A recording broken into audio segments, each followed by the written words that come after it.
It's time.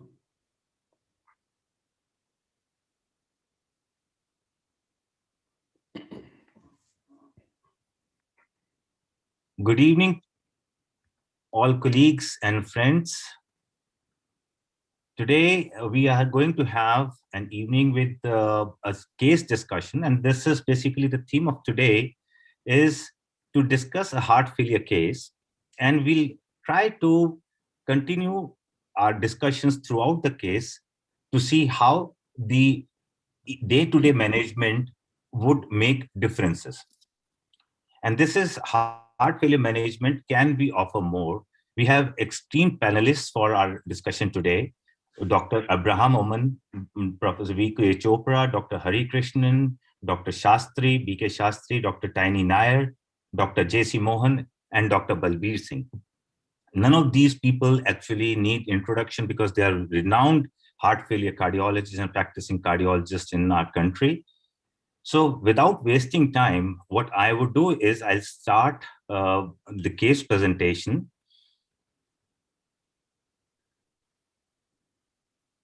I hope my slides are clear.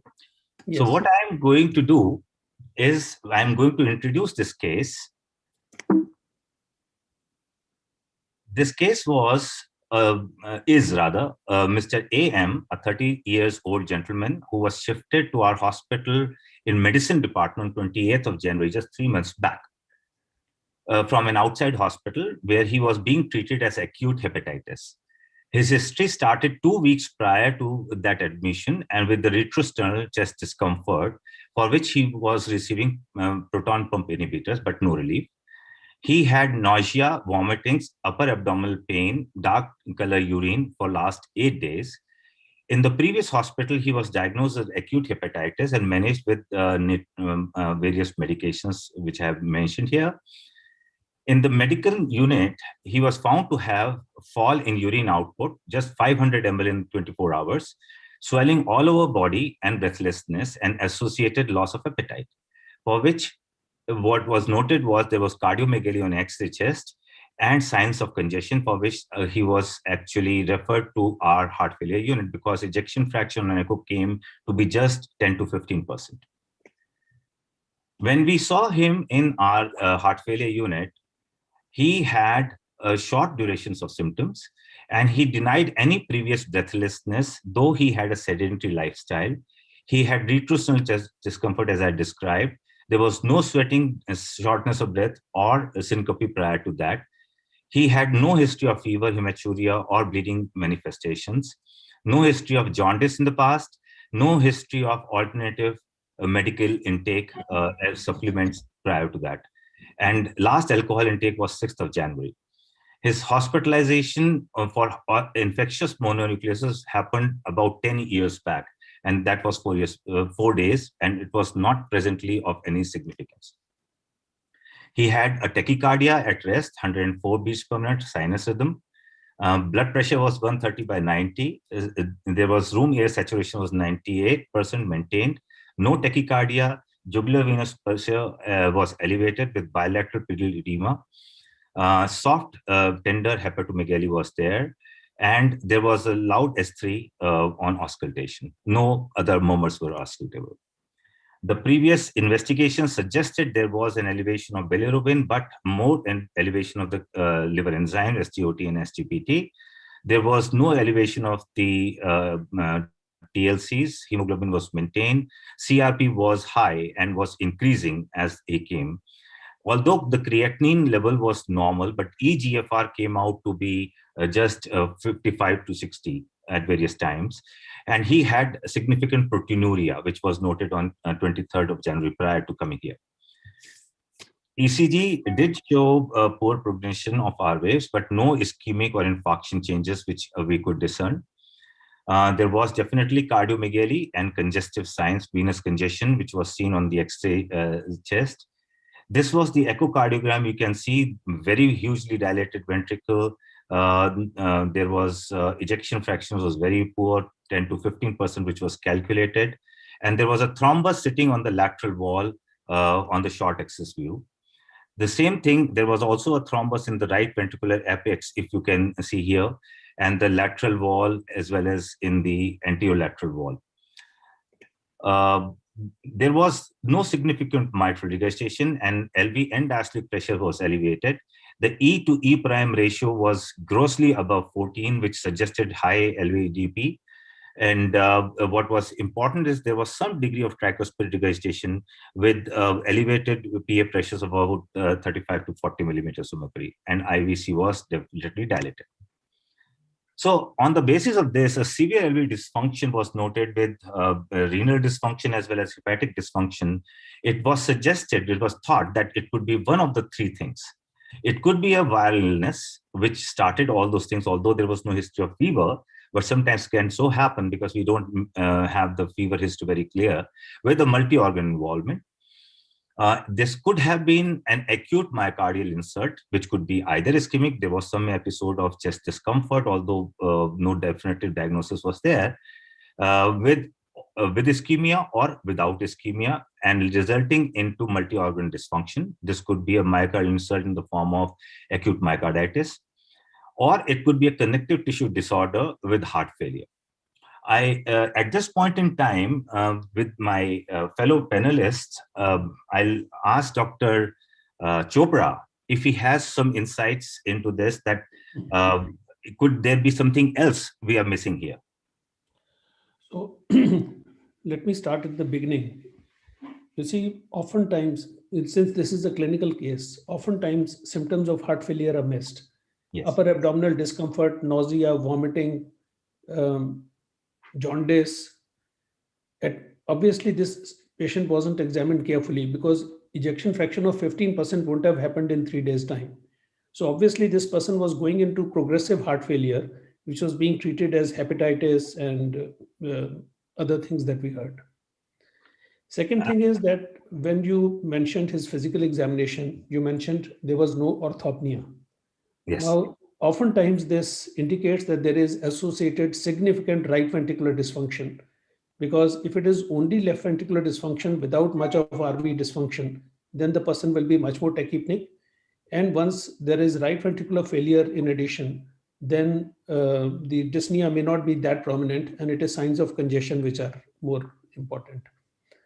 I would like to ask the other panelists, with this kind of a dilated ventricle, especially those who are echo experts, would this be an acute viral illness, or would it be something which has been brewing for a long time, which has worsened? Or is it, like worsening of pre-existing heart failure? Dr. Mohan can comment. I think, I think one thing is very clear that, this is not just an acute heart failure, because it's not a picture of acute heart failure, like, for example, acute myocardial infarction or acute viral myocarditis, where the ventricle would be normal size and the patient would have a florid sign of heart failure with hypoperfusion and that kind of stuff. So obviously, this looks like something would have happened in the past. And this is a chronic heart failure, but there is an acute inciting event. Because, if you look at the echo, it's a hugely dilated ventricle, including the LV IDD is so large. We have evidences of high LV end diastolic pressure. We have a large left atrium. We have thrombi here and there. So obviously, this is a process which must have been going on for a long time. So it would be presumed that there had been some acute event in the past, whatever we don't know, maybe an acute MI or maybe an myocarditis in the past. But right now, the patient is in a chronic heart failure and not an acute viral illness like we are trying to say. Obviously, when we discuss this, obviously this is for the benefit of the clinicians at large. They should understand that this is not the kind of an acute heart failure presentation. This is like a chronic disease, which is now presented with acute worsening. And like Professor Chopra has very clearly said that, obviously a right-sided congestion predominates here compared to a hypoperfusion. So these are features where we can again try to say that probably this has been going on for some time and the RV is clearly involved. I think that is precisely exactly what we thought, that such a dilated ventricle and severe LV dysfunction with hardly any symptoms was something which is probably related to the last one of them all, which possibly was a chronic disorder, whether as a result of myocarditis, earlier myocarditis, ischemia, or a connective tissue disorder with heart failure. Dr. Mittal, was there any history of cannabis, stress, or the so that also should be Yeah, You didn't there do was none. because There was no drug history. That's why I tried to mention that there was no history of any other medication intake, parallel medication or drug intake in the past. Well, also important is by habitus, the patient was sedentary, whereby we can miss the earlier signs of dyspnea on exertion, especially in this COVID scenario when the person is already homebound and not exercising. So those are important factors. And also this brings to a point that most of us heart failure cardiologists should also train the non-cardiologists or just treating physicians for having a low index of suspicion in possibilities of heart failure. yeah, that is again exactly my point. You should have a heart failure aware mindset, so that we should look at the atypical presentations, and the people can present like acidity, tiredness, fatigue. So that has to be taken into account. Abraham, you mentioned about stress. Do you think this is a picture of Takotsubo? May not be, but then there's absolutely no long history. So the history may be deceptive because there are other great imitators like amyloidosis, all things to be considered. But as per the history given, it's a short history. So we should be like, people can rapidly progress and rapidly improve also. So these are things which should be kept in mind. And also, but I think we should we should always, since this is a teaching session being listened to by so many physicians, we should also uh, point out that this is not the classical presenters of Takotsubo if we are talking about that. Absolutely. This is a congestive failure which does not fit into the picture of Takotsubo, obviously. and also the echo also. Echo did not show any ballooning or Absolutely. those. Yeah. How about comments from the other panelists also? So, Dr. Mohan? Dr. J.C. Mohan? Dr. Balbir Singh? Dr. Balbir Singh, please. We'll have questions for them. Let's move on with the presentation. So what we thought was, the second thing was, how do we plan a workup with all those differential diagnoses? We would first do some examination for myocardial injury, inflammation, autoimmune markers, viral markers, thrombophilia profile, because he had, although a milieu of stasis causing thrombus, but we also evaluated for thrombophilia because one of the differential diagnoses kept was the connective tissue disorder, where thrombophilia may be one of the factors. Coronary artery disease was to be ruled out, and CCT abdomen. The gentleman was claustrophobic, but we would have preferred to do a cardiac MRI and myocardial biopsy if nothing came out to be positive. And we also involved hepatologists, nephrologists, and rheumatologists for our workup. What we found was, on the cardiac evaluation, that there was a marginal elevation of troponin I of 0.0665. Our upper limit is 0.037. CKMB was normal. ECG also being not suggestive of ischemia, we did keep it in lower possibility, just myocarditis or cardiomyopathy. The NT-proBNP was expectedly very high, 15,900. Inflammatory markers, the CRP had gone up to 166 milligram per liter. Procalcitonin was marginally elevated, although the counts were normal. Hepatic-wise, the SGOT, SGPT was elevated, and LDH was 660, and markers of hepatitis were negative. He also has negative SARS-CoV antibodies as well as IgG. And renal parameters were normal, but urinary albumin was elevated. So these did show multi-organ involvement. Whether this was simultaneous or was it as a result of heart failure, the answers were not clear. The CT scan did show there was infiltration in the bases, bilateral bases, multiple enlarged mediastinal lymph nodes, and there was cardiomegaly with some kind of pericardial effusion, mild pericardial effusion, which we could not see on echocardiogram. And ascites, small ascites, as always, perinervic inflammation was also noted on the CT abdomen. And there was some subcutaneous edema, which are part of heart failure. We did send thrombophilia profile. Unfortunately, all those things, all these tests do take some time to come. But the next question was, how do we start the treatment? The person was wet and edematous. There was some kind of congestive symptoms, reduced urine output, although the creatinine was maintained, but albuminuria was suggestive of some kind of underlying renal dysfunction. Systolic BP was normal, but had tachycardia. So in this situation, the obvious thing was to start IV loop diuretics to decongest and anticoagulants. But the second important question is about ACE inhibitors, ARNIs or ARBs. At this point in time, and Dr. Oman, I'll seek your opinion. I mean, should we start this right now or should we delay it for a while? We have data from Pioneer to start ARNIs early. So, like if it's, I will decongest him, stabilize him. Once he's stabilized for more than 6 hours, not requiring IV diuretics, I may consider ARNI. But I would look at the blood pressure, creatinine, all those factors very carefully, because ARNI is a very powerful weapon. We have solid data from Pioneer, but it has to be started up at the optimum time. Too early may be counterproductive, because what happens is patient's BP drops, we stop, and then we may never restart. So practically, that is what happens. If any side effect comes, then as a human being, even like we both the doctor as well as the patient will be afraid of that drug.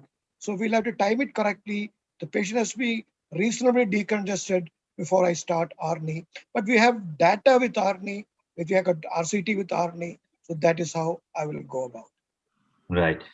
The second thing was about beta blockers, whether we should start beta blockers here or we should wait. The person has resting tachycardia, 104, 105 beats per minute with the blood pressure.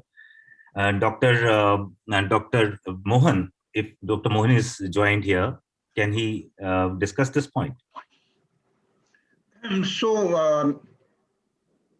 Beta blockers actually, like ARNI, ideally should be started with hemodynamic stability.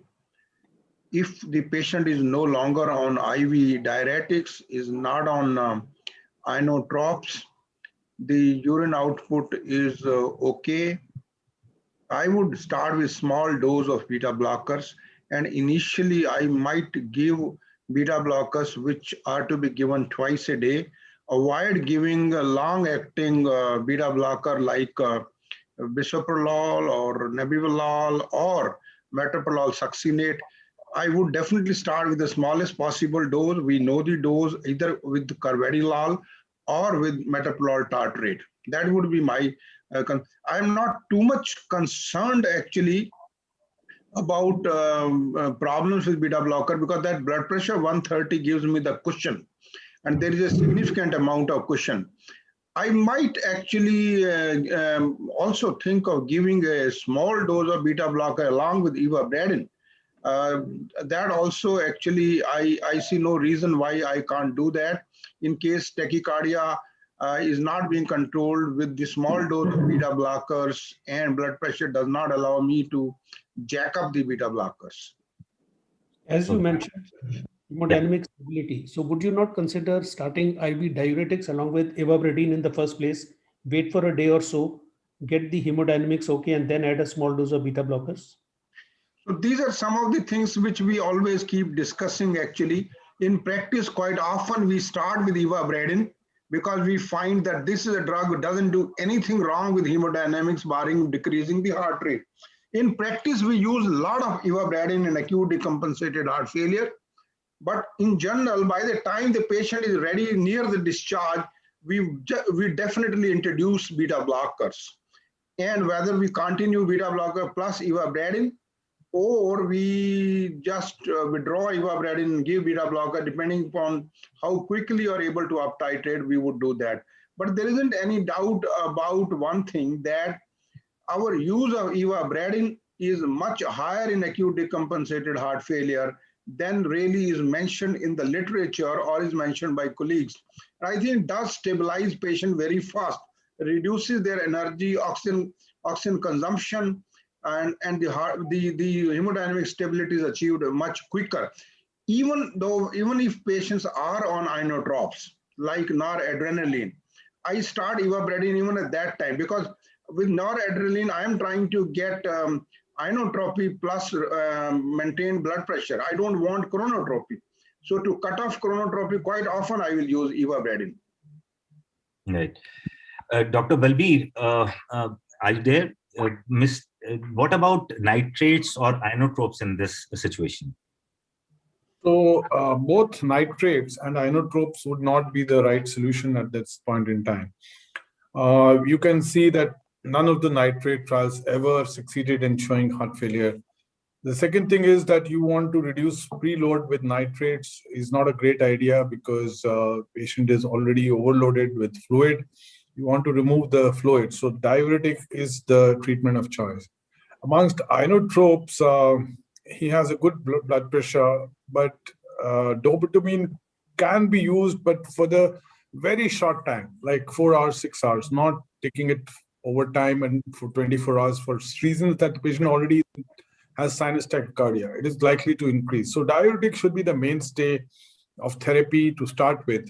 If the response is not adequate in terms of the urine, you may add a small dose of dopamine to reduce. You don't need dopamine or norepinephrine because the blood pressure is very good. So you may need small dose of dopamine to reduce the afterload and to cause some more positive inotropism. And at one point, if the urine output is still less after diuretic. But the diuretic will be the mainstay to start. Right. So what? So I have just one question, Sanjay. Yeah. Since we are discussing the issue of inotropes, what is or where is the role of milrinone versus levosimendan? Is there a role in this particular patient? As very rightly pointed out by you, the thing is when the blood pressure is high and the person is naive to all those concomitant medications, the diuretics and ARNIs and ACE inhibitors with the preserved creatinine level, I think my option would also, and he's not too symptomatic, he's just congested but not symptomatic overtly. We would possibly avoid the inotropes or milrinone or levosimendan at that place. And I would be also of opinion to start him on diuretics, along with that a low dose of ARNIs. Dry fruit trial mixes milligram. That is precisely what we did. We put him on heparin drip because he had clots in the ventricles, both the ventricles, and we did not know what the thrombophilia profile and the thing was. He was put on injectable Lasix, 40 milligrams IV twice a day, and Vimada was started 50 milligrams twice a day, and he was put on some antibiotics. We did not know the cultures, anything at that moment. So this is something which we thought would improve him. But unfortunately, what happened was his urine output did improve, if you can see this curve for the next 2 days. However, the creatinine also rose from 1.4 to 1.9, the eGFR dropping down to as close to 30, 35 at that level. So this is something which happened.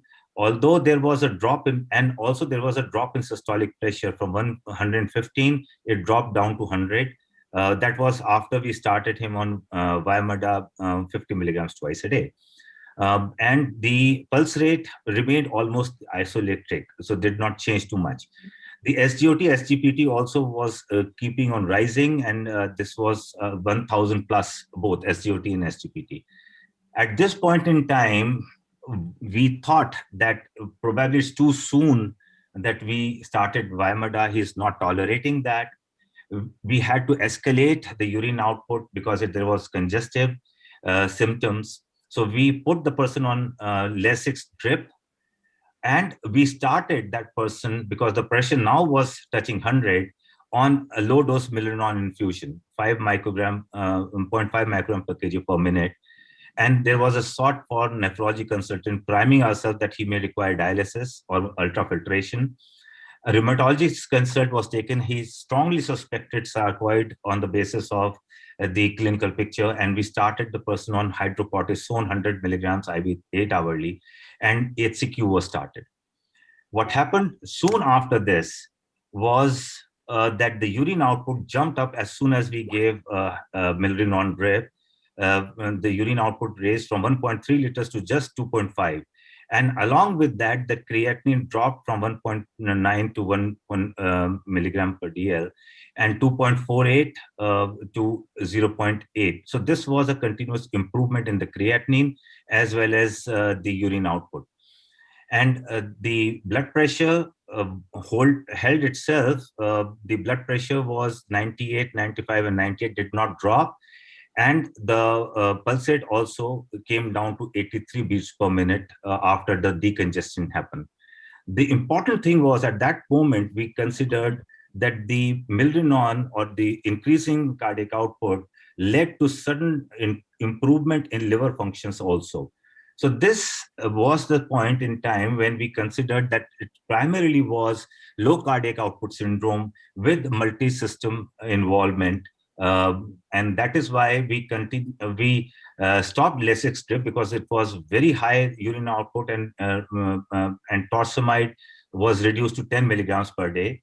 Vasodilators, milrinone was after 1st of February started to taper, and 2nd February it was stopped. Ivabradine was started at that moment, 2.5 milligrams twice a day. Again, just like what Dr. Mohan was saying, I was a little skeptical on starting beta blockers in a congested state. So I started him on Ivabradine 2.5 milligrams twice a day, and then it was increased to 5 milligrams twice a day on 2nd February. A CT angiogram to rule out coronary artery disease was done, and hydrocortisone was stopped on 2nd February, and oral Visalone was started, and the person was shifted to the room. CT angiogram, as expected, was completely normal, and all the panels which we had sent came out to be negative, except for the fact that Epstein-Barr virus IgG antibodies were positive, although IgM were negative. So it ruled out acute inflammatory response because of Epstein-Barr virus. All the Coombs test, Montu test, CMB, PCR, everything was negative. At this point in time, what we presumed the diagnosis was there was an acute myocardial insult on a chronically existing connective tissue disorder, which was non-ischemic in nature, and the likely diagnosis was sarcoid in accordance to what we could make. We didn't have a myocardial biopsy at this moment, and this is my question to Dr. Hari Krishnan. Dr. Hari, in people, would you press for cardiac MRI at this stage in this situation? And what is your comment on myocardial biopsy?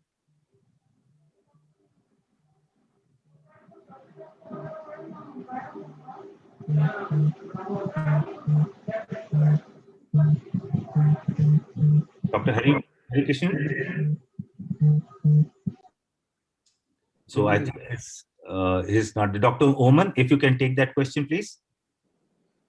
Here, if sarcoid is strongly suspected, and cardiac MR cannot be done, his ejection fraction is 15%, he's a sick person. So I would do a PET scan, and then I would think of myocardial biopsy, because myocardial biopsy, what was said and done, we have an active transplant program going on, we do, but still it carries some amount of risk. And it's a 30-year-old person, so, and is very newly diagnosed with heart failure. So the problem is, like, if somebody is chronically knows about heart failure, the prognosis, everything, then like even explaining a bad event is easier. But here is a guy who's short history coming and then if something happens, I would be a little careful. So I would go for a PET, then I'll go for biopsy. But with your permission, Dr. Mittal, I want to share something which the inotropes, because I am very fond of an article by Agostoni in Cardiac Failure Reviews in 2019. And what he says was that if there is increased PA pressure, the preferred agent is levosimentan and milrinone. If patient is already on beta blockers, levosimentan, milrinone. Hypertension, obviously, norepinephrine and dobutamine carefully. And worsening renal function like your patient, what they suggested was levosimentan, dopamine, and dobutamine. So, and ischemic disease, levosimentan and dobutamine. So he has given some guidelines in this particular article. So I would, in this particular patient, rather than milrinone, I would have chosen levosimentan and dobutamine as inotropic agents. But having said that, long-term benefit data is scanned with all. But this is a very good article, Agostani's article in Cardiac Failure Reviews in 2019. Right. So I was also reading that article. The only thing is that phosphodiesterase inhibitors and levosimendan, they are better drugs than tachycardia causing drugs. So I wanted to avoid already person being tachycardic, dopamine and dobutamine. That's why I avoided that. And I preferred phosphodiesterase inhibitors for that particular matter. But you are very right. Levosimendan is something which is going to be a priority choice over milrinone therapy. But that is something which could have been tried in this case. And one more small thing to add is that, sometimes intravenous steroids in sarcoid acts like magic. Yes. Okay. So, we had a patient who we thought he would die, and just we accidentally got a lymph node biopsy done a couple of months back, about 6-8 months back, by a physician, which showed that there is some granuloma, but they could not arrive at a diagnosis. So we presumed that this might be sarcoid. And when we gave steroid, it was like magical. The ejection fraction quickly improved and his arrhythmias settled down. So part of the improvement might have also been because you started steroids so early and you could actually make a proper diagnosis. Right.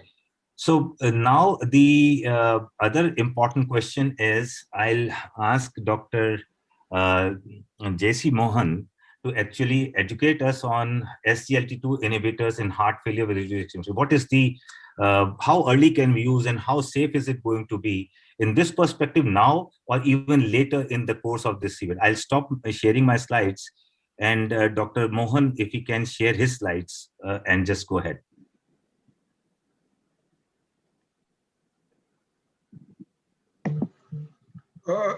Thank you, Dr. Mittal. So we believe this case is now reasonably well stabilized non-ischemic FREF.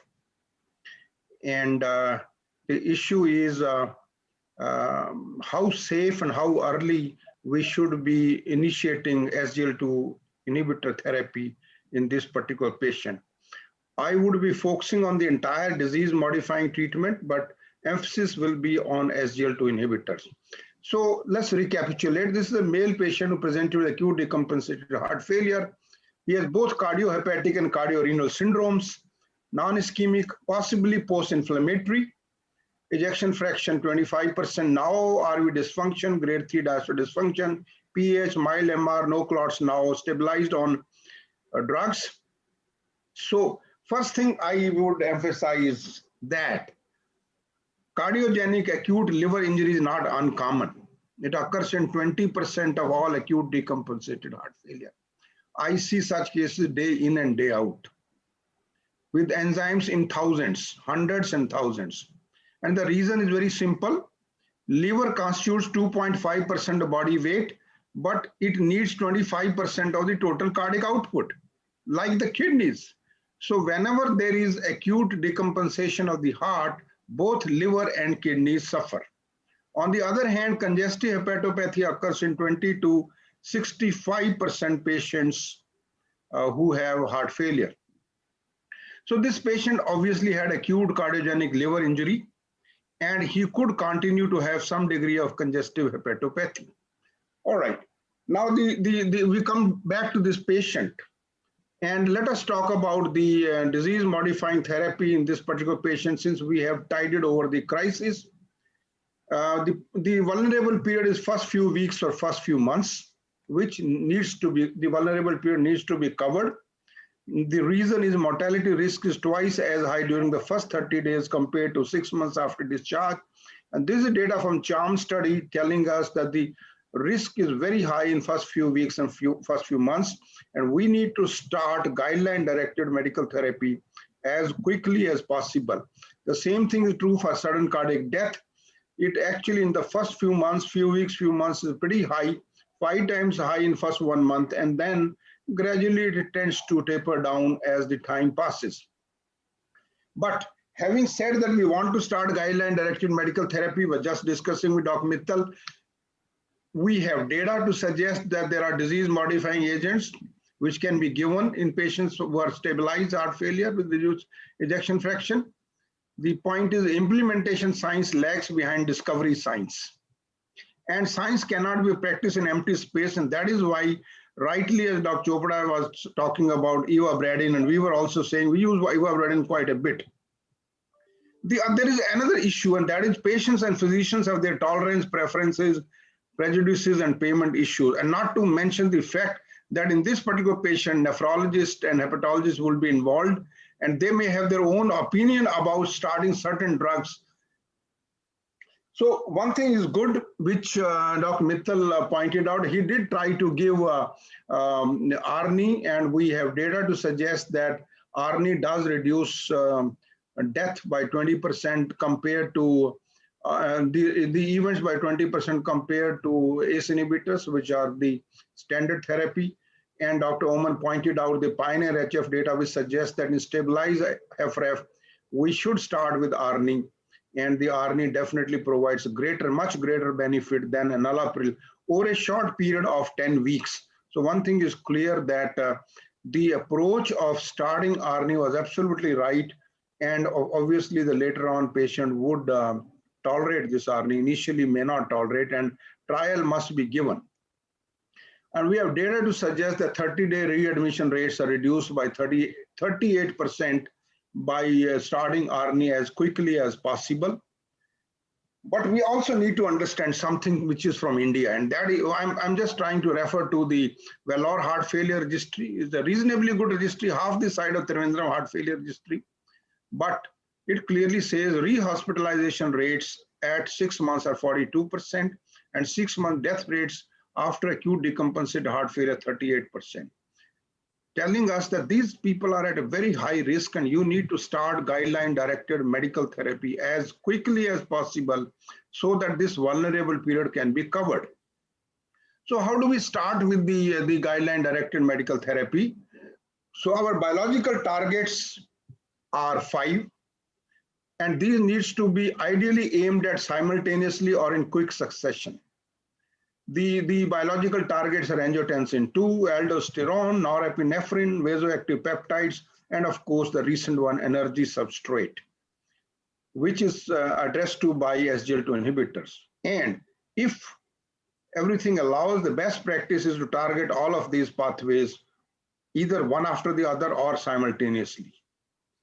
Why? Because the data suggests that all-cause mortality is significantly reduced, maximum by beta blockers. That is why we were discussing beta blockers. Then by ARNI. And of course, there is the role of ICD, MRA also, and of course the ARB and ACE inhibitors, which have the effect which is half of that of ARNI, needs to be now pushed back unless of course somebody cannot afford or cannot actually tolerate ARNI. When we talk of the recent data, all 4 drugs when we give, there is a 73% reduction in all-cause mortality, and herein comes the Sglt inhibitors, in particular dapagliflozin being shown. Now you see the upper column, the number needed to treat 5 years all-cause mortality. Beta blockers 8, dapa 10, ARNI 11. That makes a very neat choice to give these drugs, all the upper 3 drugs, to the patient who is being discharged, definitely, and of course, then of course MRI has to come in picture. But unlike actually diabetes and hypertension, we have no specific biological response target.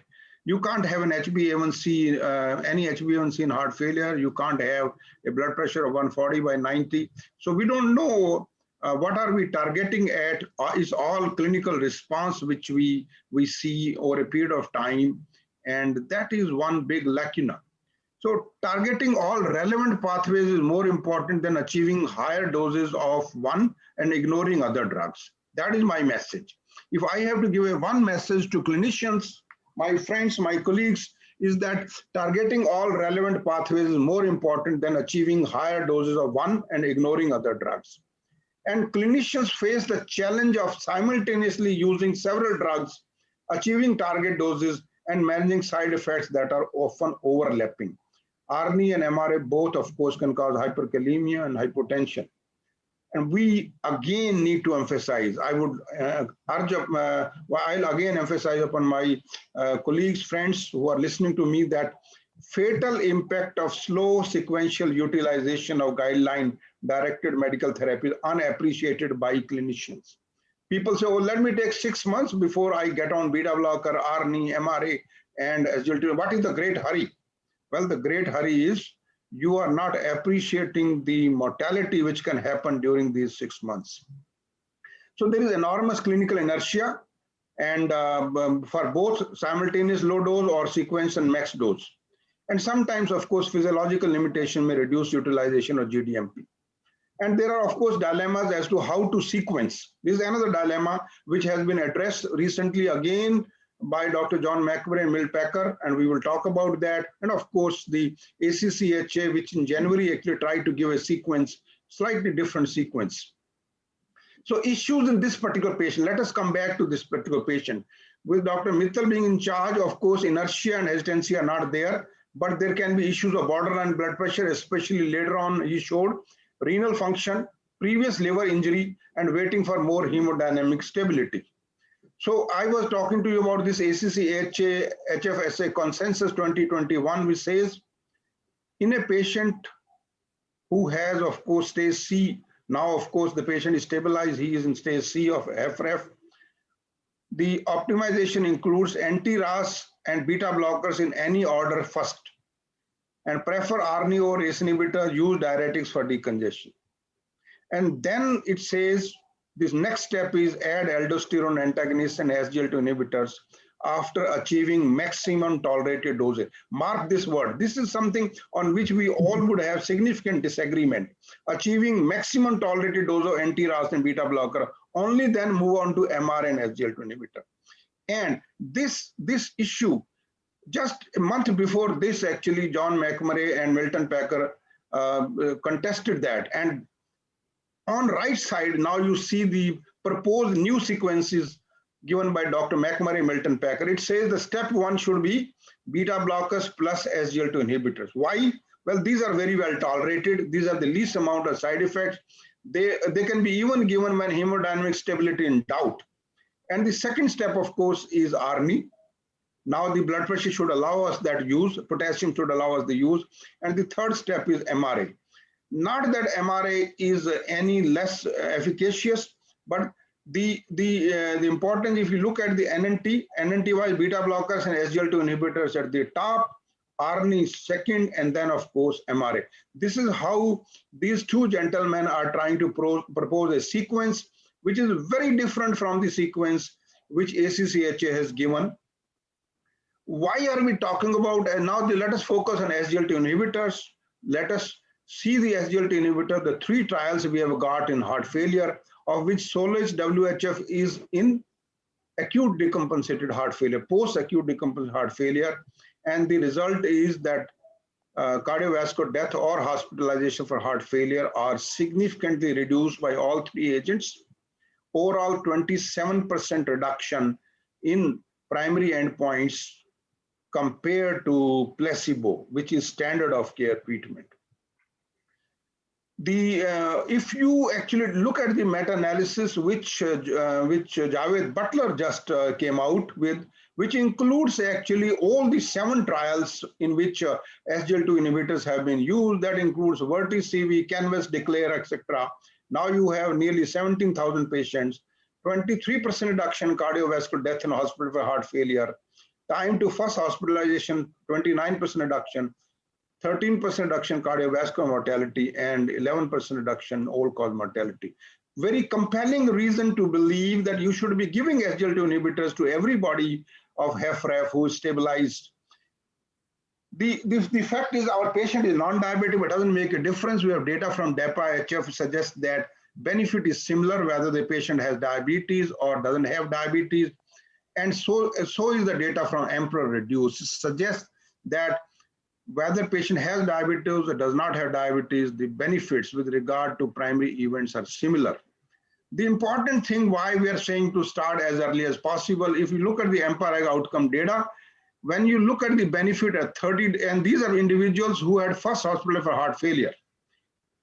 To 221 patients, relatively small number, but what is impressive is when you look after the patients have been discharged and they are on empagliflozin, whether you look at 30 days result, 45, 60 day, 90 result, 90 days result, 50% reduction in primary endpoints. Very impressive data. And of course, the benefit starts coming within the first 1 week. Exactly same kind of data was shown in DAPA-HF, where significant benefit was noted in these individuals within 28 days. And of course, in Emperor reduced came up actually within 17 days. The interesting thing, since our patient now actually is ready to be discharged after hospitalization, note that the patients who get maximum benefit are those who have been hospitalized in last 12 months for acute decompensated heart failure, like our patient. Here, number needed to treat is only 10. So largest benefit will come to our patient because this patient has had just now another one hospitalization. I would actually again point out to you this Solace WHO study, because here Sglt inhibitor has been given either before discharge or within 3 days of discharge. And that is interesting. Although a small study clearly shows a 33% reduction in actually the primary endpoints, cardiovascular death reduction 16%, hospitalization for heart failure by 32%. Remember the Valor data, these are two very largely reduced by this kind of therapy. And Dr. Mittal pointed out very high anti-proBNP levels. The dapagliflozin works equally well whether it is low anti-proBNP or high anti-proBNP. And this data also suggests the same thing, that the benefit is very uniform regardless of the anti-proBNP level. What kind of benefit we can achieve, we can look at with Sglt inhibitors. Here is actually data from the 3 trials, DAPA-HF, Emperor Reduce, and Solace WHF. And you look at the annual risk reduction, it is 3% in DAPA-HF because these are less sick patients. More sick patients in Emperor are 4.8%, and sickest in Solace 6.5%, 4%. Our patient falls in the category where the Solace WHO patients are, and number needed to treat is small, and the benefit absolute risk reduction is high. Now look at the absolute risk reduction, 5 years absolute risk reduction. And since our patient is the kind of patient who were enrolled in Solace WHF, the number needed to treat is only 3. Again, telling us that our patient would have remarkable benefit from Sglt inhibitors. And what is the evidence? Well, here is the network meta-analysis published by Vadugnathan, actually with other senior colleagues, suggesting that if you add ARNI plus MRA plus Sglt inhibitors and beta blockers to the conventional treatment, which is anti-RAS agent and beta blockers, you produce a 50% reduction in cardiovascular death and all-cause mortality. You add, if younger people, you add 8 years of event-free survival, and if they are people above the age of 65 years, 6.3 years. So our patient is young. We hopefully will add another 8 years to his event-free survival in case we add in this particular patient the current therapy, which includes Sglt inhibitors, ARNI, and of course MRA. Why as beta blockers and Sglt inhibitor as the first step? Why it is suggested by John and Milton Packer? Because as I again said, 5-year number needed to treat for all-cause mortality, 8 and 10% respectively. The combination has least amount of side effects, least monitoring required, no biochemical alteration, unlike ARNI and MRA, which will require monitoring, which can cause biochemical alterations and which are not tolerated by almost 20% of people for multiple reasons. So to summarize, these are the 4 pillars: energy substrate deficiency, Sglt inhibitor, harmful norepinephrine beta blockers, harmful aldosterone MRA, and of course vasoactive peptides, neprilysin inhibitor plus anti-angiotensin 2. Best option, target doses of all medications. If you could do that, you can't do that. Well, the second best combination, beta blocker plus Sglt inhibitors at discharge, and subsequently add ARNI and then of course MRA. but avoid as best as possible not to miss any of the 4 therapeutic targets altogether. That is important. Don't say that 3 are good enough or 2 are good enough. And switching agents within a class may also improve tolerance to guideline-directed medical therapy. We have seen that thing happening with beta blockers. We have seen that thing happening with anti-RAS agents. But it's not going to be true with as far as the Sglt inhibitor is concerned. And splitting the dose twice actually, for example, metoprolol, you could actually split the dose twice. Carvedilol, you can switch 2 times or 3 times, may benefit. As far as adverse effects are concerned, actually the data suggests adverse effects are no worse than placebo, and whether it is volume depletion or renal effects, and whether any of these things concerned. Actually, the Javed Butler's data suggests actually Sglt inhibitors have lesser side effects than placebo. Now read the upper line. It says 12% lesser side effect than the placebo, and risk of acute kidney injury 37% less compared to placebo. Placebo means adding ARNI and MRA. And the last part is important. Sglt inhibitor use was associated with significant increase in risk of amputation. That is because of the canvas. And we don't seriously believe that this is an issue for us actually. And as we said, that you have to start as early as possible because the benefit comes much, much earlier. So start as early as possible. Side effects are less than that of placebo. To summarize, ladies and gentlemen, this post-decompensated HFrEF patient, to glyphosinize or not to glyphosinize this patient, that is no longer a question. Thank you very much. Thank you, Dr. Mohan. It was wonderful summarizing all the latest data and indicating that the person should be on SGLT2 inhibitors. The second question which arises to us is that we had a situation of cardiorenal syndrome. And this is the biggest problem for all of us cardiologists. I'll request Dr. Tiny Nair to actually throw some light on the cardiorenal syndrome and how do we take the time to optimize the heart failure medications, SGLT2 inhibitors, ARNIs, MRAs, everything has a problem. Dr. Nair, please.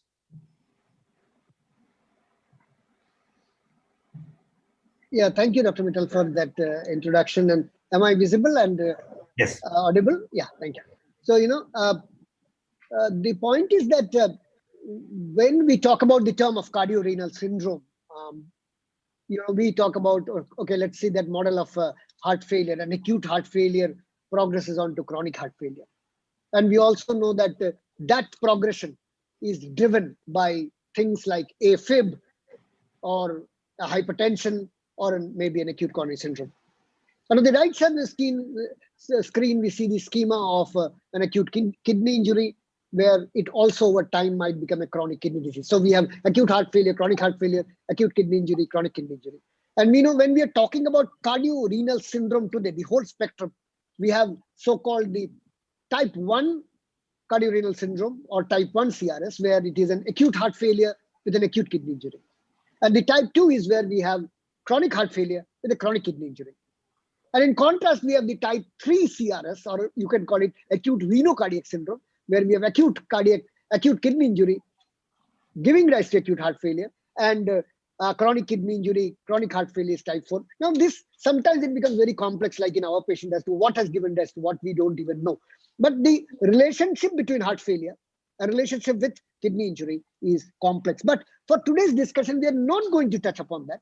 We are going to talk about the challenge in optimizing heart failure therapy, the challenge in optimizing the therapy in a patient who has cardiorenal interaction, like our patient who had got an altered GFR. And as we saw, as we started treatment, the GFR was progressively going down. Fortunately, it settled down later. Now, with the background, I think one of the most interesting articles that we can read on heart failure is the one by Graham Cole from London, who has written that beautiful viewpoint article in JACC a couple of years back, and see what he has said. Triple therapy of heart failure, meaning that beta blockade, RAS inhibition, and MRA may triple survival time. May triple survival time. And he says that should not be kill our patients. This is about what? This is about hardly 3 years back. And very clearly he shows why he says so.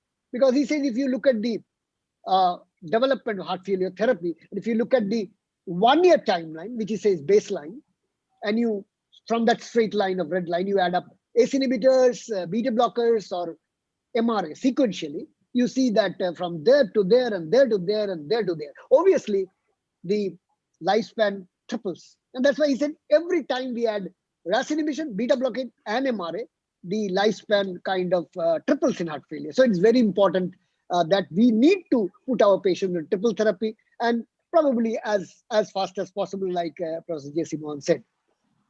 Now, 2018, we all sat together and all of us created the management protocol for chronic heart failure in India. What did we say? Exactly same thing. No question about that. RAS inhibition plus beta blockade plus MRA are the drugs that we need to give to our patient to obtain the good result that we get. No question about it. So triple therapy is standard. Now with that came in Sglt inhibitor, where we saw massive data, 35,000 patients reducing MACE. The first, for example, the Declare TIMI, the EMPA-REG, and the Canvas brought about all the MACE data, and we were fascinated.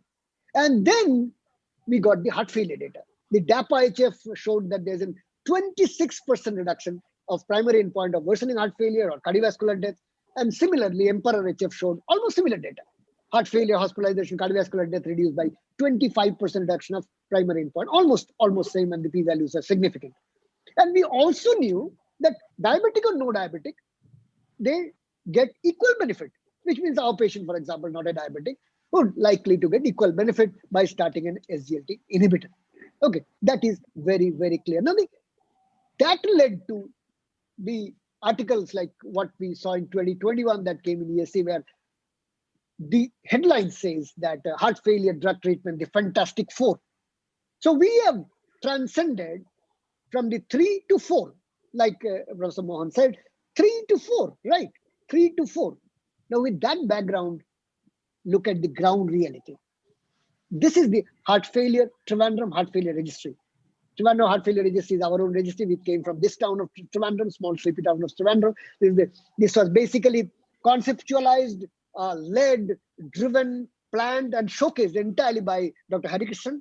It is entirely his design, and we were just a small part of the team to help him. And the credit goes to him. And today we know that we are happy that it not only got published in American Heart Journal, came in European Heart Failure Journal, Indian Heart Journal, came in International Journal of Cardiology and Cardiac Failure, in every journal. But then from the Trivandrum Heart Failure Registry, what did we learn? If I'm asked that question, what did we learn? I think this is the most important thing that we learned. And that is important. In this graph, on the y-axis is cumulative mortality, right? Cumulative mortality. And on the x-axis is the timeline following discharge. Now, if you look at the red graph below, or red line below, are those patients who received guideline-directed medical therapy. Look at that graph. They did so well. Their mortality is low. In contrast, if you look at that blue line, those are patients who did not receive guideline-directed medical therapy. And by guideline-directed medical therapy, what did we say? At least 3 drugs, that is RAS inhibition, beta blockade, and MRA. Okay, and those who did not receive GDMT on top, blue line, they had a 3 times higher event rate. 3 times higher event rate of what? Mortality. Which means it is essential that we give our patients beta blockade, MRA, and RAS inhibition. Otherwise, we are going to get a 3 times higher mortality. But the point is not that. In our Trivandrum Heart Failure Registry, we saw that only 24% received GDMT. 24%. In other words, 76% didn't. And in Kerala, we always pride ourselves that we practice always evidence-based medicine. And these are all large hospitals where we treat heart failure ourselves. So when we looked at the data, it was surprising that 76% of our patients leave the hospital not on guideline-directed medical therapy. And when they don't, they have a 3 times higher mortality. And that is something that learning came to us as a shock from the Trivandrum Heart Failure Registry. Now, that brings to the point that, okay, we were talking about 3 drugs. And even the 3 drugs, 76% doesn't get it. And today we are talking about what? 4 drugs? Are we barking up the wrong tree? Are we barking up the wrong tree?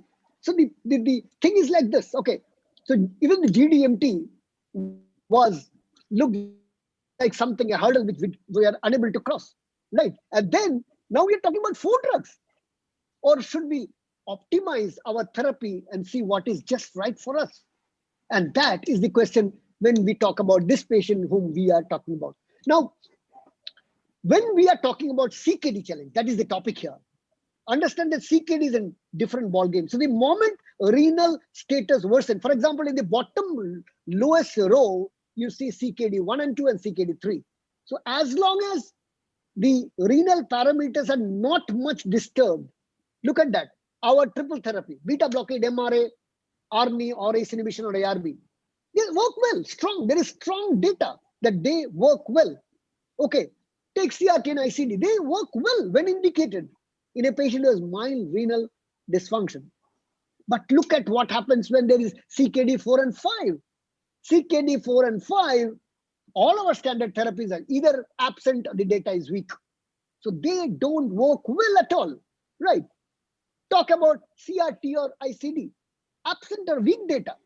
So the moment our renal function starts worsening, all the standard armamentarium that we have with us, we are not talking about SGLT here, you see that they become weak, excepting perhaps what?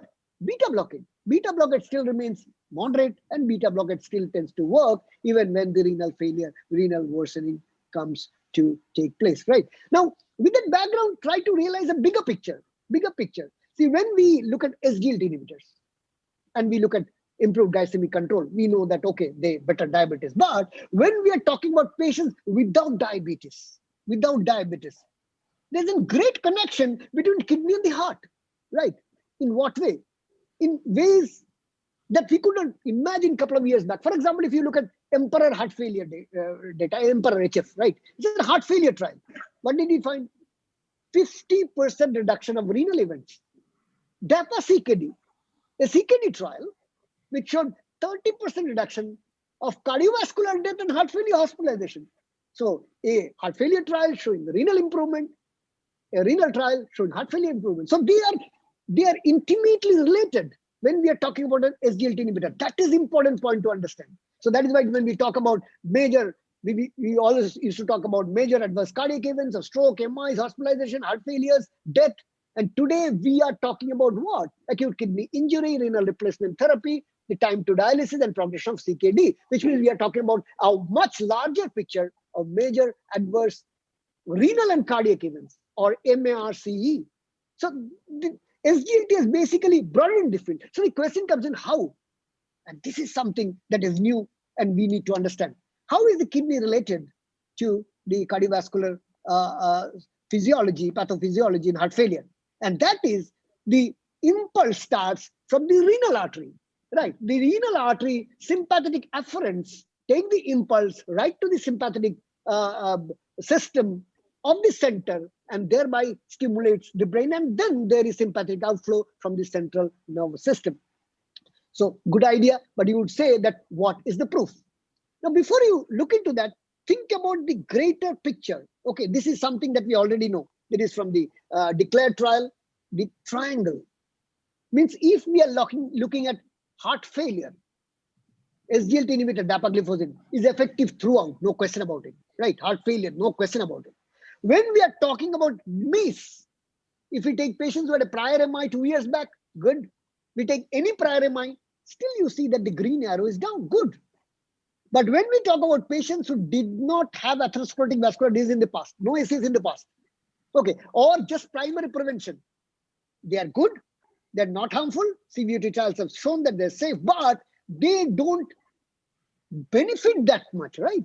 So heart failure, tremendous benefit. MACE benefit in post-MI, and not much of benefit in primary prevention. Not much benefit in primary prevention, good reduction of MACE, and massive improvement in heart failure. Does it remind you of something? Does it remind you of something? Yes, it reminds us of what? Beta blockers, right? So exactly like beta blockers, heart failure improves. MACE improves when there's a previous MI. But primary prevention in, say, simple hypertension, it doesn't work much. So what are we talking about? We are talking about SGLT inhibitors are kind of sympathetic system inhibitors of a different kind. Is there a proof?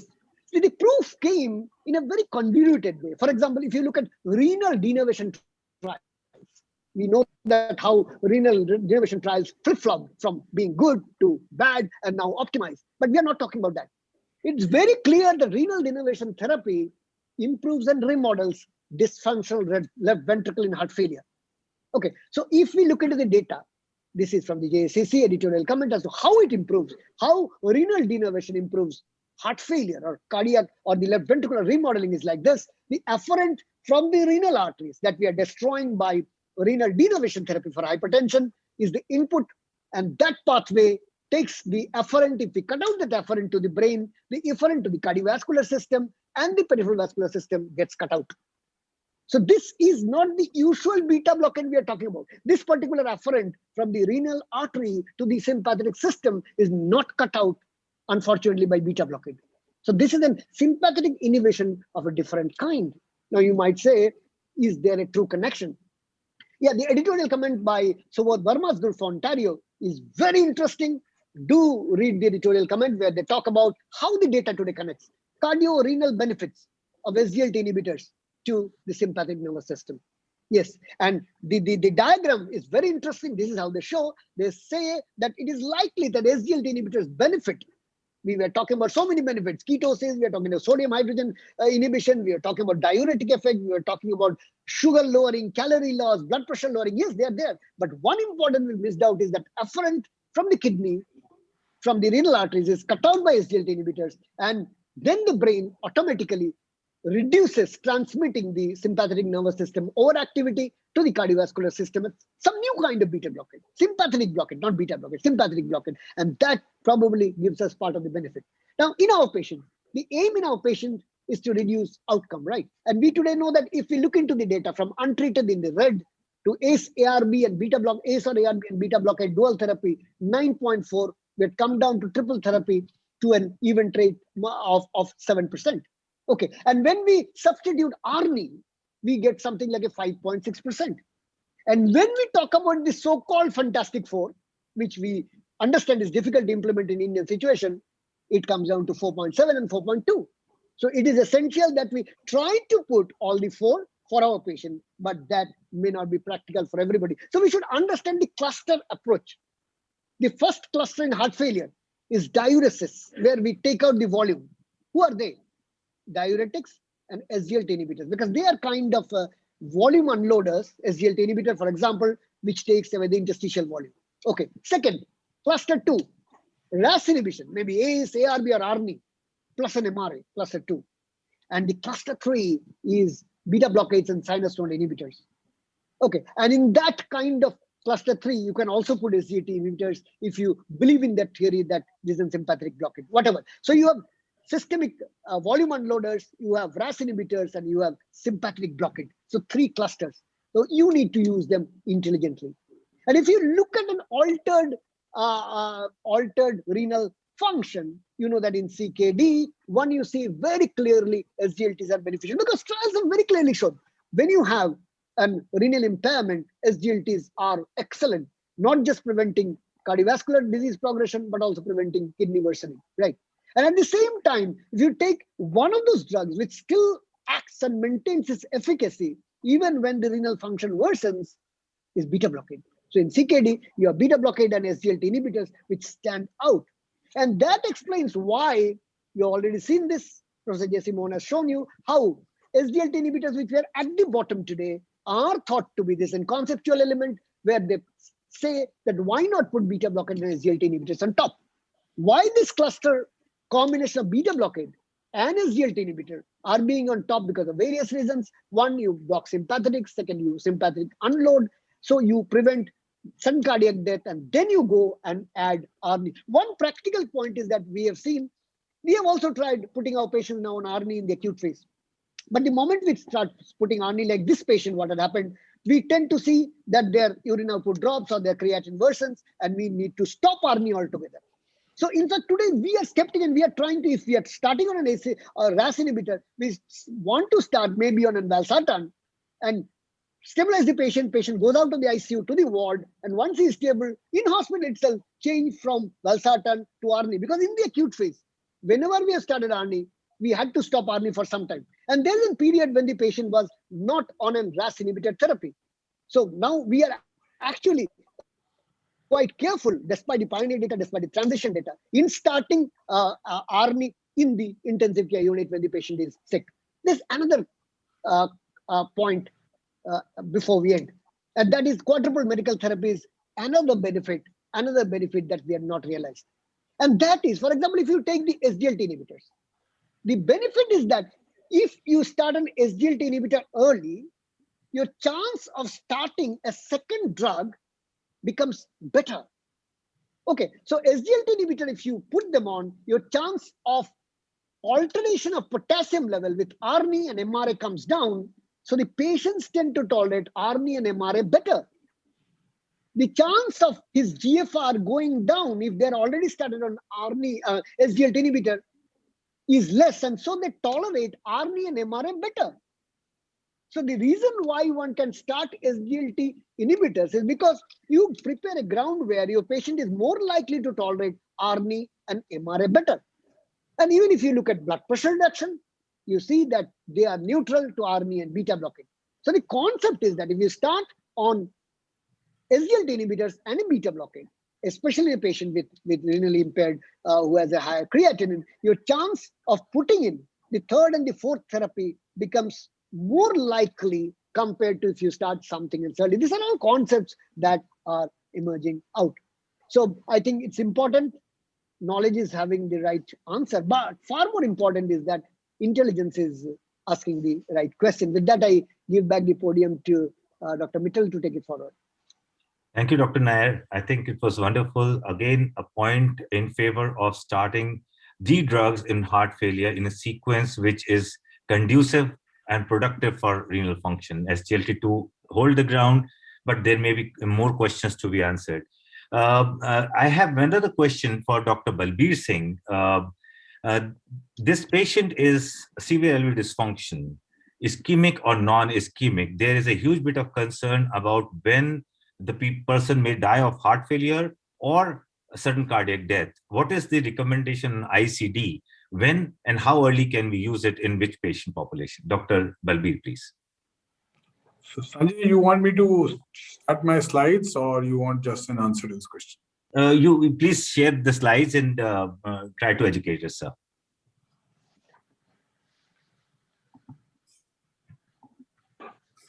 Okay, so we have no doubt about the fact that ICD is a great therapy in secondary prevention. So if secondary prevention means if somebody has had an event like a ventricular tachycardia or a ventricular fibrillation or has been resuscitated after sudden death, gets an ICD, benefit is proven.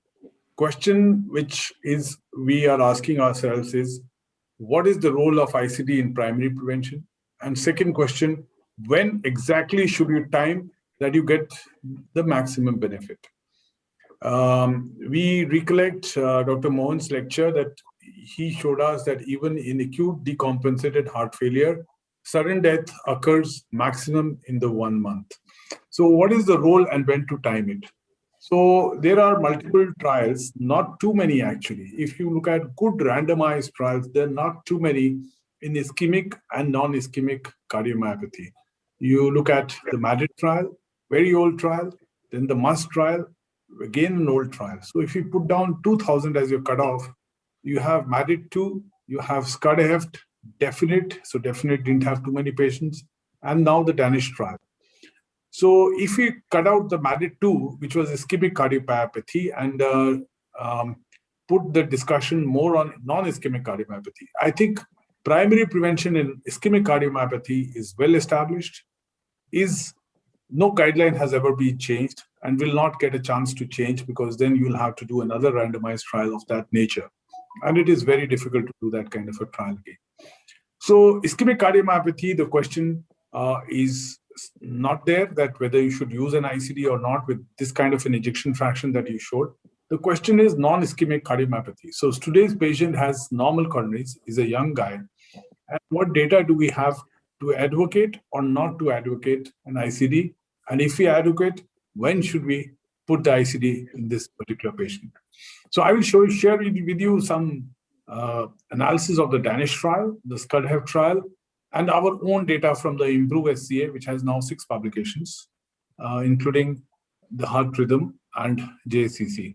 So let's look at the Danish trial, which was conducted in European countries, mainly in Denmark, and it was basically in clinical heart failure of non-ischemic etiology. So why did they choose non-ischemic etiology? Because there was only one trial, Sglt trial, which had some patients of ischemic and some of non-ischemic. And their guideline indications of using ICD in non-ischemic cardiomyopathy was based out of Sglt trial. So they thought that non-ischemic is not well represented in trials. So let's look at this.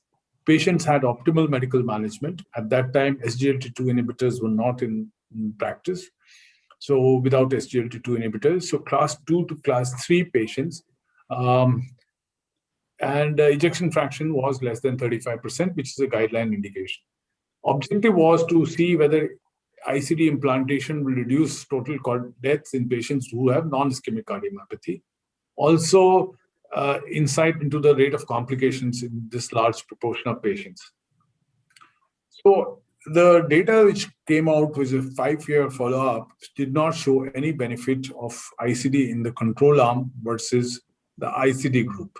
The hazard ratio was 0.87. But the sudden cardiac death was reduced significantly in the ICD group as compared to the control group. So if we look at this discussion, the discussion is very important to understand, because this Danish trial, most of the heart failure societies think that non-ischemic cardiomyopathy has been dumped by the Danish trial. It isn't true, because 31% of the deaths were due to non-cardiovascular causes in this study, because they chose very high-risk elderly patients. There was an important interaction with age. What was the important interaction? It was found that the younger patients had a survival benefit with ICD. This makes all the sense. If you implant an ICD in 85 years or 86 years, it is not surprising that you will not get a benefit, because they will have a non-cardiovascular cause. So there were many stroke deaths, there were many cancer deaths in this study. So it was clear the patients at high risk were more likely to benefit. But the biggest problem in this study is highly critical if we look at this study. 58% of patients in both groups had CRT implants. So if you implant a CRTP in the control group, the ejection fraction is going to be modified. The patient has left bundle branch block. You give him a CRTP, his ejection fraction, his LV is remodeled, he becomes a low risk category. So if half of the group has a CRTP in the control arm, what are you comparing? So basically you're comparing a CRTP versus CRTD trial. So it's clearly not a ICD versus a placebo trial. So there was a huge number of CRT implants in the control group. Very high elderly population, more non-cardiovascular deaths, and benefit clearly shown in mortality in the younger population. So population less than 65 years of age had a mortality benefit. So this cannot be extrapolated. So what is dangerous is that this trial is being stopped off in the Heart Failure Society, that non-ischemic cardiomyopathy is no more an indication for implanting an ICD, which is completely incorrect. Now, another important thing is non-ischemic cardiomyopathy is a composite of several etiologies. Just because you saw the coronaries were normal doesn't mean that it is a non-ischemic cardiomyopathy of a low risk. There are certain cardiomyopathies which have very high risk of sudden death, and cardiac sarcoidosis has even higher risk than an ischemic cardiomyopathy. So if a patient comes to me with cardiac, like I had a patient last week, a cardiac sarcoidosis with complete heart block, his ejection fraction was normal. Instead of planning a pacemaker on him, I planned an ICD on him. That high is the risk of cardiac sarcoidosis for sudden death. In fact, guideline indication is that if somebody is to go for a pacemaker with cardiac sarcoidosis, think of giving an ICD. So the ICD risk of a sarcoid patient is very, very high. Sudden death risk is very high, even higher than ischemic cardiomyopathy. Some diseases like familial cardiomyopathies, like the LMNA gene defect or many other gene defects, have very high incidence of sudden death. So is Duchenne's dystrophy or Becker's dystrophy, which are also associated with cardiomyopathy. Now, these disorders have extremely high risk of sudden death. So unless we have actually investigated and worked up on these lines, to dump non-ischemic cardiomyopathy as a low risk for sudden death is not a proper answer to give for this disease. I know of genetic cardiomyopathies, there's no other markers, and getting genetic studies in our country is very difficult. Is one of the highest risks of sudden death. We just cannot dump them into one group of non-ischemic cardiomyopathy. Now let's go back to the Sglt, which was instrumental in getting this to the guidelines. It had about 2,500 patients who were NYHA class. Now, they included both ischemic and non-ischemic. So they were around 1,200 on each arm. And the benefit was equal. In ischemic or non-ischemic, the benefit of randomizing to ICD versus amiodarone was equal. It wasn't decided that the non-ischemic had lower benefit with ICD than the ischemic. At least this trial was very clear, and both groups had equal benefit in this group. And you can see the all-cause mortality in the entire group was significantly reduced, and this led to the guideline indication of class 1A in most of the societies. So the commentary based on these trials is very clear that the risk reduction is huge. We have to utilize this therapy, life-saving therapy, very judiciously and very well in these patients. Let's come to a very important trial, which we contributed a lot of patients, and I was behind the trial design and everything. So we have 5 publications, and the 6th one is submitted. This was the first publication, which was in Heart Rhythm, utilization in emerging countries, because this clearly gives a lot of interesting data. We divided patients into 3 groups. Group 1 was a secondary prevention. That means these patients had an episode of VTVF and were implanted in ICD. So this was a prospective trial. Then there was a group of primary prevention, which is guideline-based therapy. We created a group which was 1.5. This group meant that if you had one additional risk factor with ejection fraction less than 35%, you would go into this group. And if you look at these 3 groups, there was benefit in secondary prevention, which was huge. There was benefit if you add one risk marker in the 1.5 prevention group, again, much more than the primary prevention, but the primary prevention also benefited.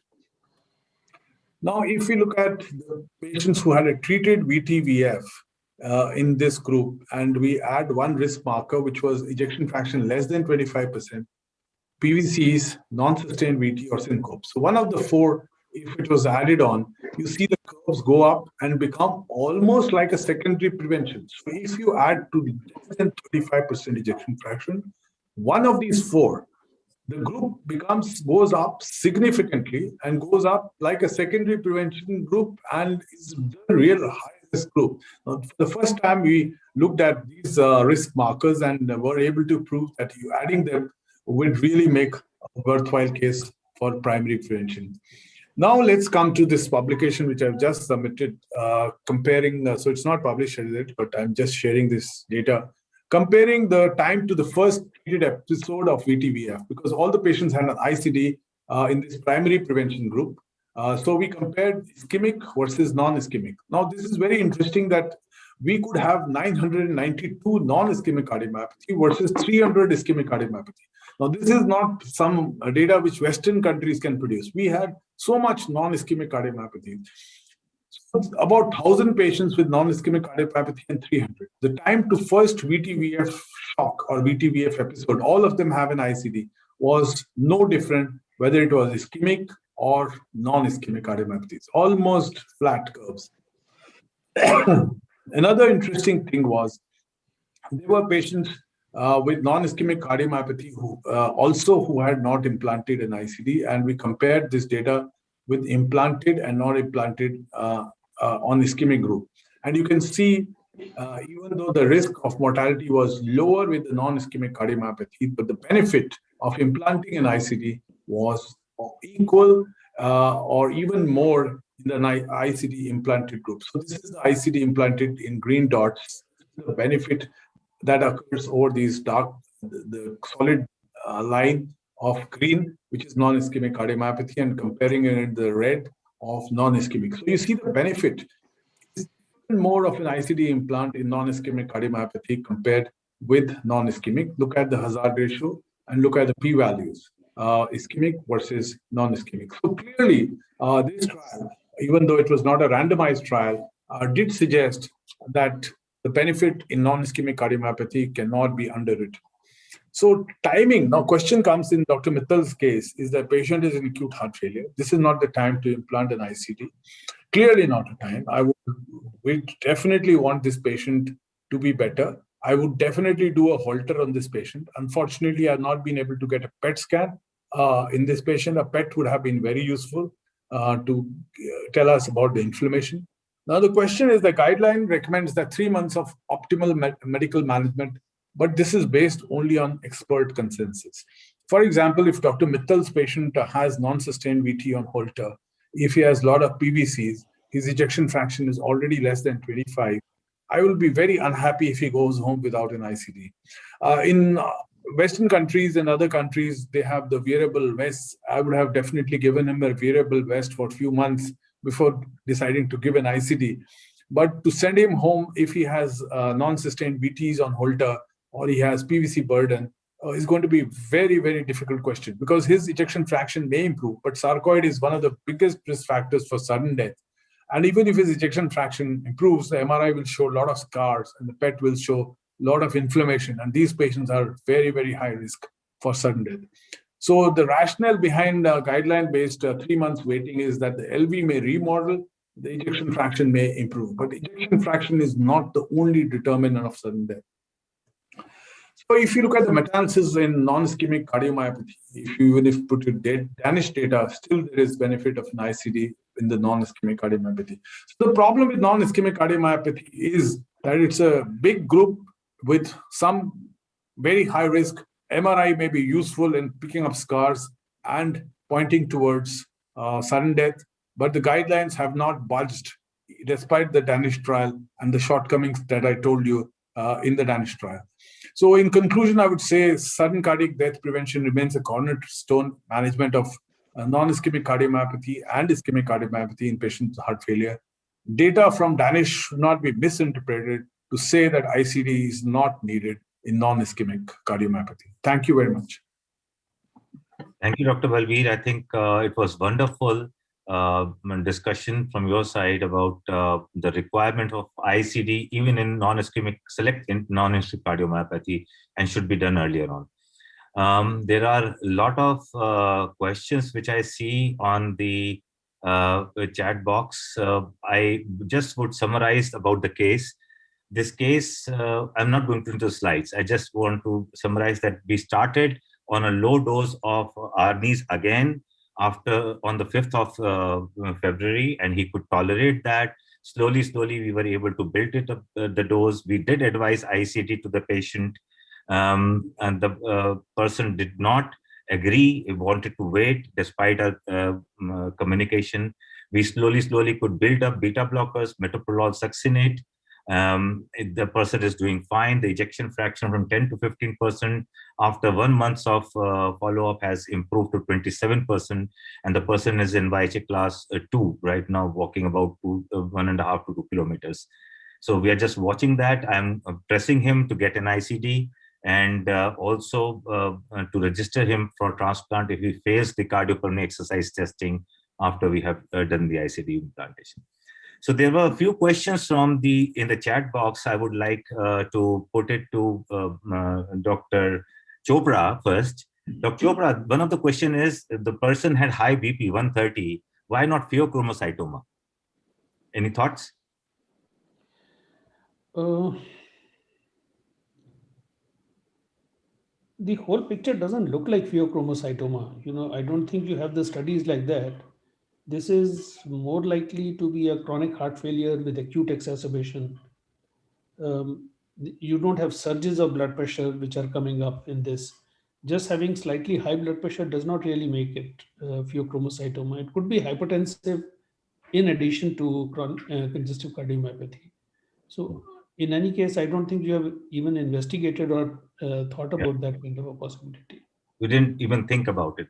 Although ultrasound, CT, abdomen, etc., didn't reveal any suggestion also of adrenal implanting. The other question. It must be pointed out that Feochromocytoma can present as acute heart failure.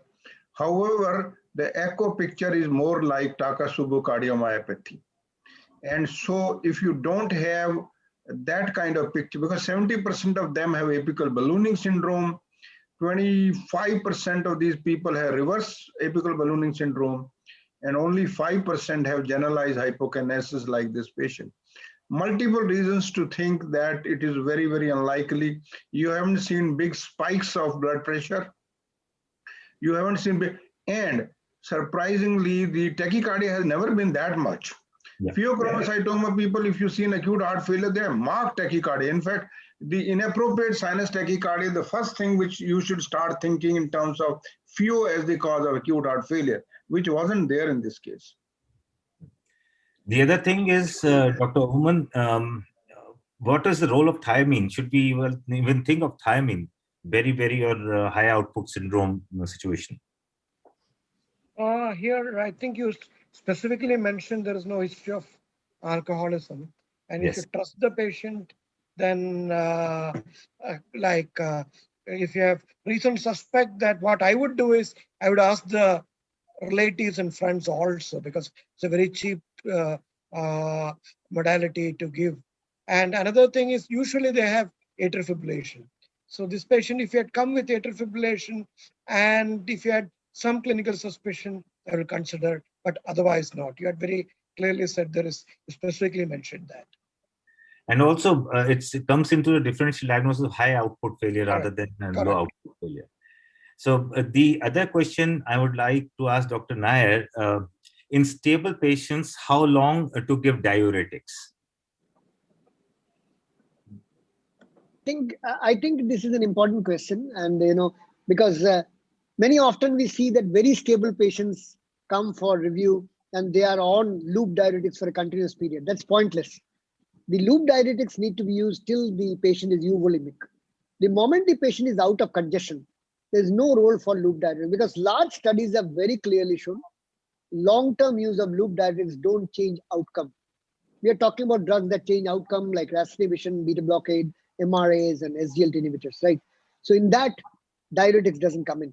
So probably one group of diuretic that also alters long-term outcome would be an Sglt inhibitors.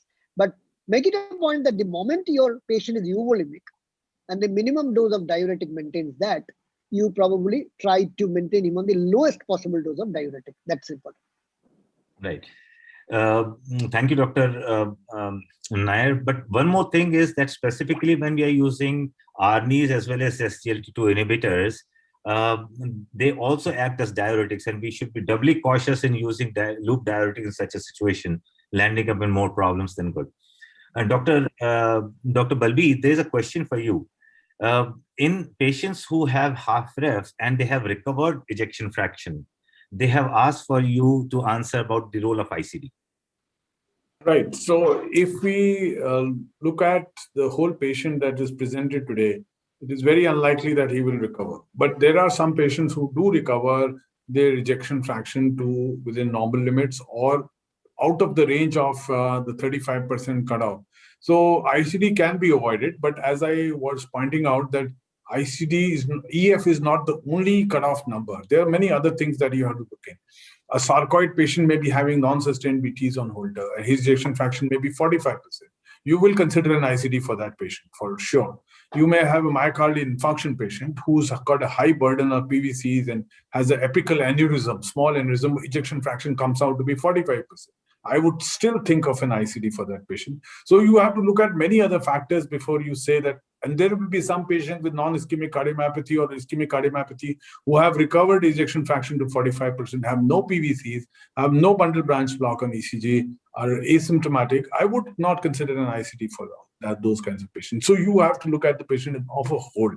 Holter testing, ECG, patients. Now MRI is coming up in a big way, looking at the density of scar.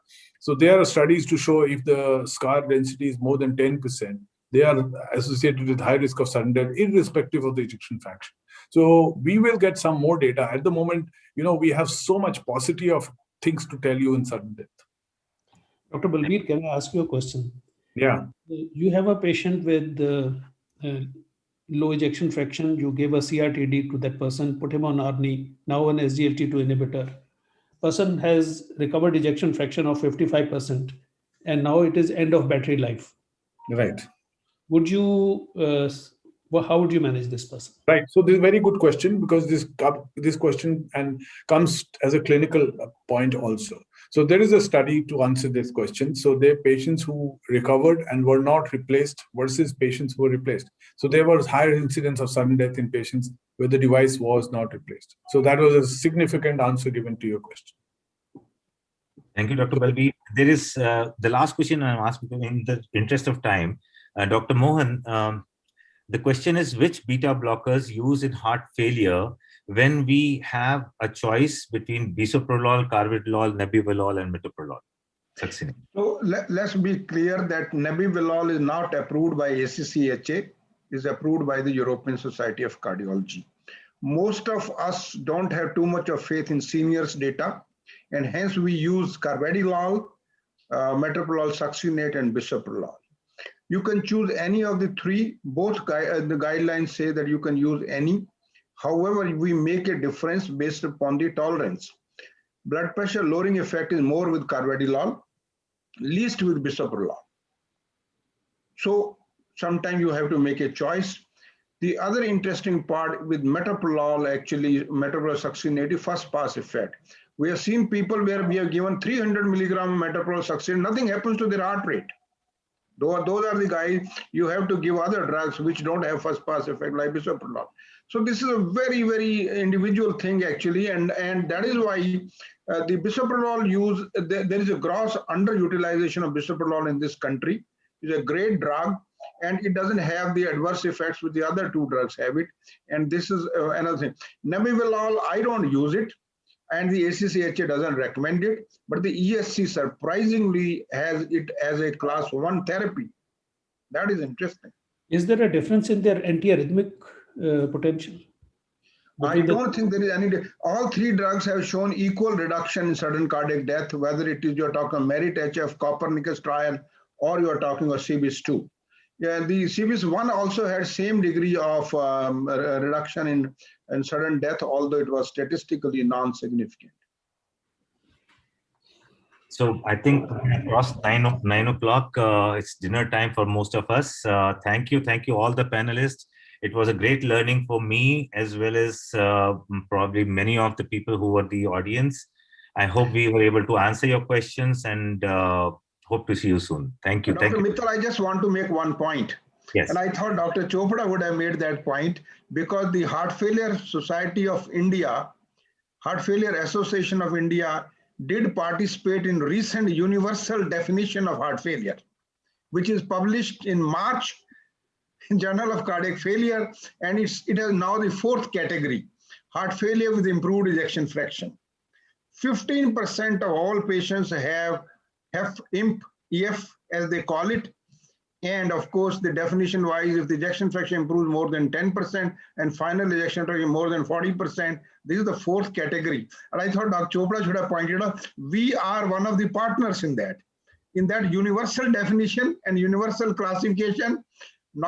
And people are saying, how can you say universal? It is all Canadians, Japanese, Indians, and Europeans. Sorry, the Americans, not the Europeans. How can you say it is universal? But nevertheless, that was an interesting point, and I thought I will bring to your notice. Good. Thank you, Dr. Mohan, Dr. Chopra, Dr. Nair, Dr. Balbir, and Dr. Oman. Thank you for participating in this program. Thank you. Thank you. Right. Are we off air? Hallmark? Plus yes, sir. 360. Are we off air? No, not yet, not yet.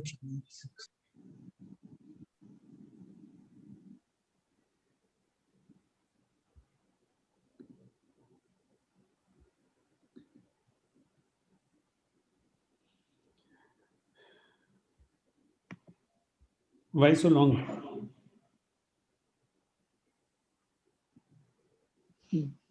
Hallmark? Sir, the attendees are in the same thing here. We are removing, sir. Just give us 2 minutes.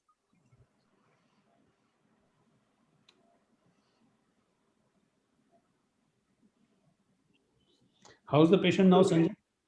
He's doing fine. We just did the cardiac MRI yesterday. You know, Showed